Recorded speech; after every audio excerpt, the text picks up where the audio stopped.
ഈ സിറ്റിക്കകത്താണ് ഈ ബസ് ജനങ്ങളുടെ ജീവൻ എടുക്കുന്ന രീതിയിൽ പോകുന്നത്. ഇവിടെ ഒരു പോലീസ് സംവിധാനമുണ്ട്. ഇവിടെ ഈ പോലീസ് സംവിധാനം പാവപ്പെട്ട ബൈക്കിലുള്ള യാത്രക്കാരെ ഹെൽമറ്റ് വെച്ചിട്ടില്ല എങ്കിൽ അവരെ പിടിക്കാൻ ഈ പോലീസുകാർ മുൻപന്തിയിൽ നിൽക്കുന്നുണ്ട്.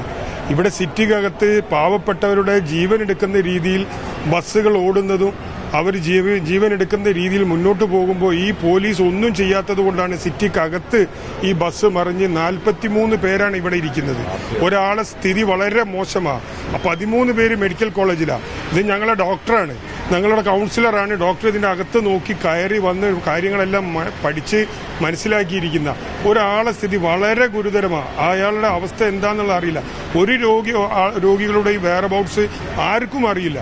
ഇവിടെ RTO ഉണ്ട്, പോലീസ് ഉദ്യോഗസ്ഥന്മാരുണ്ട്.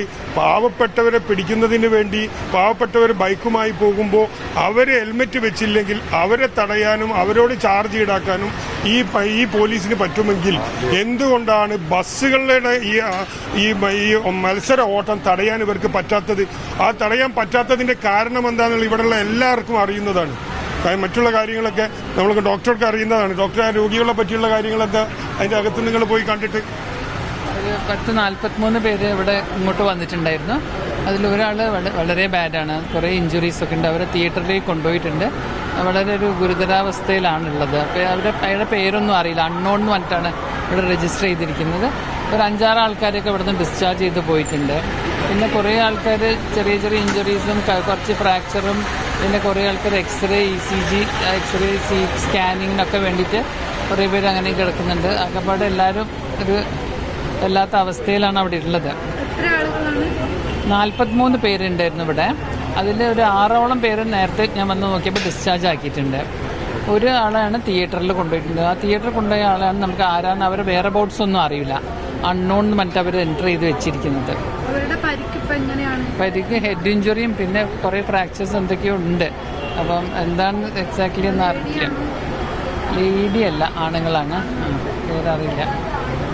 പിന്നെ ഇവിടെ ബാക്കി ആൾക്കാരെല്ലാം കുറേ ചെറിയ ചെറിയ എല്ലാവർക്കും ഓരോ പരിക്കായിട്ട് ഒരു കൈ സപ്പോർട്ട് ചെയ്തിട്ടും പിന്നെ കുറച്ച് വേദനകളും കൺഫ്യൂഷൻസും അങ്ങനെയൊക്കെ ആയിട്ട് ഒരുപാട് പേര് അവിടെ കിടക്കുന്ന ആൾക്കാർക്ക് അങ്ങനെയുണ്ട്. ഡോക്ടേഴ്സൊക്കെ നോക്കുന്നുണ്ട്, എല്ലാ ടെൻഷനും കിട്ടിക്കൊണ്ടിരിക്കുന്നുണ്ട്. വലിയ ഗുരുതരാവസ്ഥയില്ല ഇവിടെ കിടക്കുന്ന ആൾക്കാർക്ക്.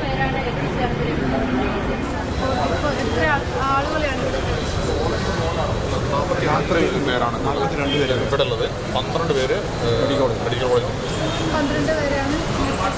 നിലവിൽ അങ്ങനെയാണുള്ളത്.